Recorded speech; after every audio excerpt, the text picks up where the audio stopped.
गालूडी बारात के अविश्वास का प्रस्ताव रखने की प्रक्रिया नियत की गई है। माननीय अध्यक्ष जी, जब से आजाद हुए तब से 27 अविश्वास प्रस्ताव और 11 विश्वास प्रस्ताव इस सदन में प्रस्तुत हुए हैं। कई बार सरकारों का बहुमत जाने की स्थिति में सदन के विपक्ष के सदस्य अविश्वास प्रस्ताव लेकर आते हैं। कई बार बड़े जन आंदोलन के समय प्रजा की भावना को प्रतिबिंबित करने के लिए अविश्वास के प्रस्ताव लेकर आते हैं। ये एक अविश्वास का प्रस्ताव ऐसा है जिसमें प्रधानमंत्री और मंत्रिमंडल के प्रति न जनता को अविश्वास है, न सदन को अविश्वास है, और ये विश्वास प्रस्ताव लेकर आए। माननीय अध्यक्ष जी, इसका उद्देश्य क्या है? इसका उद्देश्य जनता में भ्रांति खड़ी करने का उद्देश्य। मैं उनको इतना ही कहना चाहता हूं कि भाई, अविश्वास प्रस्ताव जब आप लेकर आते हो तो इस पर जो चर्चा होती है वो चर्चा में सरकार के विरोध में कुछ मुद्दे तो रख देते हैं। मैंने पूरे भाषण ध्यान से सुने और पूरे भाषण ध्यान से सुनने के बाद मैं निश्चित रूप से निर्णय पर पहुंचा हूं, ये अविश्वास प्रस्ताव केवल और केवल भ्रांति खड़ा करने के लिए लाया गया है। ये प्रजा की इच्छाओं का प्रतिबिंब नहीं। अल्पमत का तो सवाल ही नहीं है। अल्पमत का सवाल इसलिए नहीं है क्योंकि जब तक जो अविश्वास के प्रस्ताव के विरोध में बोले हैं और जो समर्थन सदन का दिखाई पड़ा है, मतदान होगा तब होगा जो कराएंगे तो, परंतु जो समर्थन दिखाई पड़ा है वो बताता है कि अल्पमत का सवाल नहीं है। और जनता में भी विश्वास है मान्यवर। जनता में विश्वास इसलिए है कि देश के 60 करोड़ गरीबों को उनके जीवन में नई आशा का संचार अगर कोई एक प्रधानमंत्री और एक सरकार ने किया है तो नरेंद्र मोदी सरकार। मान्यवर, मैं डिटेल बात बाद में करता हूं। मैं भी देश भर में घूमता हूं, जनता के बीच में जाता हूं। मैंने जनता के साथ कई जगह से संवाद किया है। कहीं पर भी अविश्वास की आछी पतली झलक भी नहीं दिखाई पड़ती। मैं बताता हूं दादा, बंगाल का भी बताता हूं। मान्यवर, ये सरकार, मैं इस सदन के सामने आपके माध्यम से और इस सदन के माध्यम से पूरे देश की जनता को बताना चाहता हूं और धन्यवाद भी करना चाहता हूं। आजादी के बाद कोई एक सरकार और कोई एक नेता में जनता को सबसे ज्यादा विश्वास है तो ये नरेंद्र मोदी जी की सरकार। 2/3 बहुमत से 2 बार एनडीए को चुना गया। पूर्ण बहुमत से 2 बार भारतीय जनता पार्टी को चुना गया। 30 साल के बाद पहली बार पूर्ण बहुमत की स्थिर सरकार देने का काम ये देश की जनता ने लगातार 2 बार किया। और प्रधानमंत्री, मान्यवर, ये प्रधानमंत्री ऐसे हैं जो आजादी के बाद देश में सबसे लोकप्रिय प्रधानमंत्री कोई है तो नरेंद्र मोदी।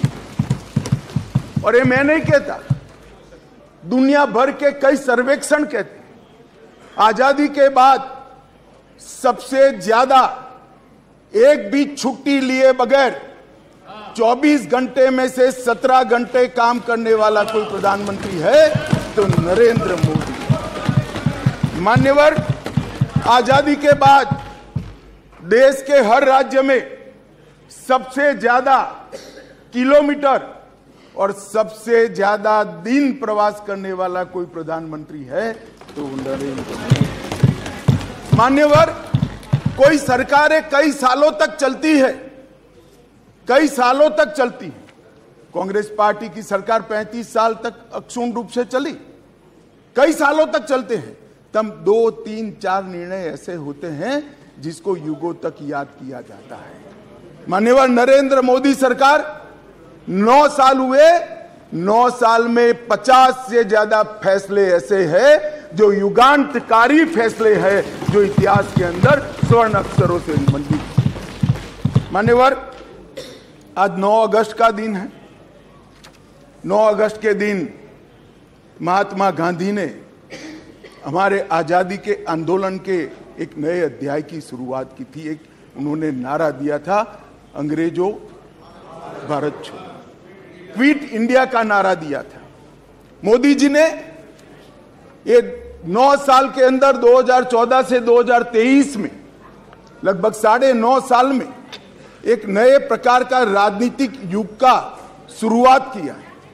मान्यवर, लगभग 30 साल से इस देश की राजनीति भ्रष्टाचार, परिवारवाद और तुष्टीकरण के नासूर से ग्रसित रही है। सारे के सारे जनादेश, कोई भी चुनावी विजय पराजय के आंकड़ों के एनालिसिस करने वाले पंडित सारे जय पराजय को देख ले।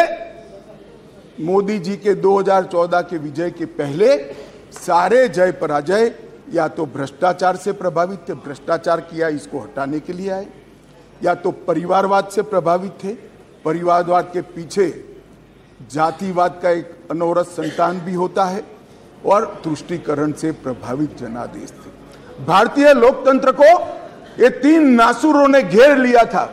नरेंद्र मोदी जी ने भ्रष्टाचार, परिवारवाद और तुष्टीकरण को हटाकर पॉलिटिक्स ऑफ परफॉर्मेंस को तरजीह दी, और आज विकास जनता के फैसलों का निर्णय करता है।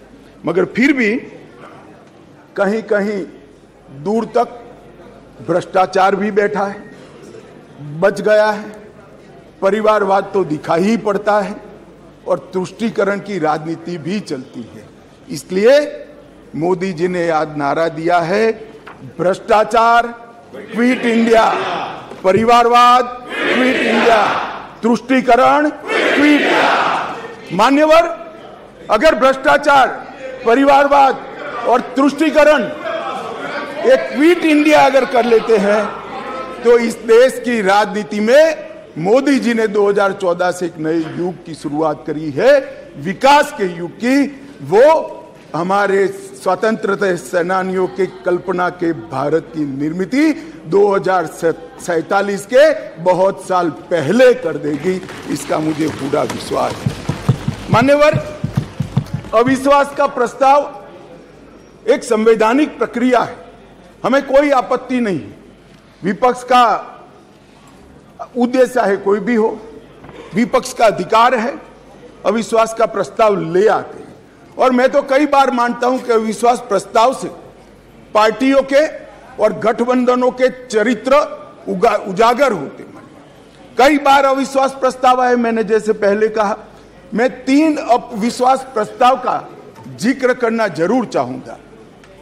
2 अविश्वास प्रस्ताव है यूपीए सरकार के खिलाफ, जो हम विपक्ष में थे तब लेकर आए थे, और एक अविश्वास प्रस्ताव एनडीए सरकार के खिलाफ था, जो यूपीए जब विपक्ष में थी तब ले गए। 1993 जुलाई में नरसिम्हा राव जी की कांग्रेस की सरकार थी, उसके खिलाफ अविश्वास प्रस्ताव आया। अब सरकार बचानी होती है, नरसिम्हा राव जी को बचानी थी। कांग्रेस का मूल सिद्धांत है एन केन प्रकारेण सत्ता में बने रहना, सत्ता में बने रहने का प्रयास करना। ना इसके लिए सिद्धांत होते हैं, ना नीतियां होती है, ना औचित्य होता है। मान्यवर, नरसिम्हा राव जी की सरकार अविश्वास प्रस्ताव जीत गई और बाद में कई लोगों को जेल की सजा हुई, स्वयं नरसिम्हा राव जी को हुई, क्योंकि झारखंड मुक्ति मोर्चा को घूस देकर अविश्वास प्रस्ताव पर विजय प्राप्त करी। आज कांग्रेस भी ये कांग्रेस भी वहां बैठी है और झारखंड मुक्ति मोर्चा भी वहां बैठा है। मान्यवर 2008 में मनमोहन सिंह जी विश्वास प्रस्ताव लेकर आए। विश्वास प्रस्ताव के वक्त भी एक बार यहां पर बरोबर देश में वातावरण हो गया था कि इनके पास बहुमत नहीं है, बहुमत था भी नहीं। और मान्यवर इस सदन ने उस वक्त सबसे कलंकित घटना देखनी पड़ी। सांसदों को करोड़ों रुपए की घूस देनी पड़ी और हमारे ऑनेस्ट सांसद वो रुपया लेकर पीठ के सामने आए और कहा कि हमें संरक्षण चाहिए, हमें रुपया ऑफर किया गया और वो सरकार बचा ली। तो एक तो चरित्र है यूपीए का, सरकार के सामने अविश्वास का प्रस्ताव आए या कोई अविश्वास का प्रस्ताव न लाए, इसलिए विश्वास का प्रस्ताव वो स्वयं लाए। इसमें से बचने के लिए सारे सिद्धांत, सारा चरित्र, सारे लोकसभा के नियम कानून, हमारी परंपराएं, इसको त्याग कर येन केन प्रकारेण सत्ता को संभालना और सत्ता पर काबिज रहना। इसके सामने मान्यवर दूसरा एक उदाहरण है।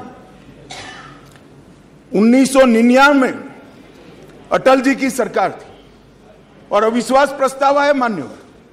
ये जो कांग्रेस ने किया वो हम कर सकते थे, क्योंकि 93 में नरसिम्हा राव जी ने देश के सार्वजनिक जीवन को एक एग्जाम्पल पूरा कर दिया था कि सरकार ऐसे भी बचाई जा सकती है, करोड़ों रुपया देकर भी बचाई जा सकती है। हम भी कर सकते थे, मगर हमने नहीं किया मान्यवर, हमने नहीं किया। हमने हमारी बात रखी। देश के प्रधानमंत्री अटल जी ने इसी सीट पर बैठकर अपनी बात रखी संसदों के सामने और जो कहा कि संसद का जो फैसला है मैं सर पर चढ़ाऊंगा, हमें कोई आपत्ति नहीं। मान्यवर सिर्फ एक वोट से सरकार गई, सिर्फ एक वोट से। क्या हम यूपीए और कांग्रेस की तरह बचा नहीं सकते थे? बचा सकते थे, मगर मैंने कहा ना कि कई बार संकट के समय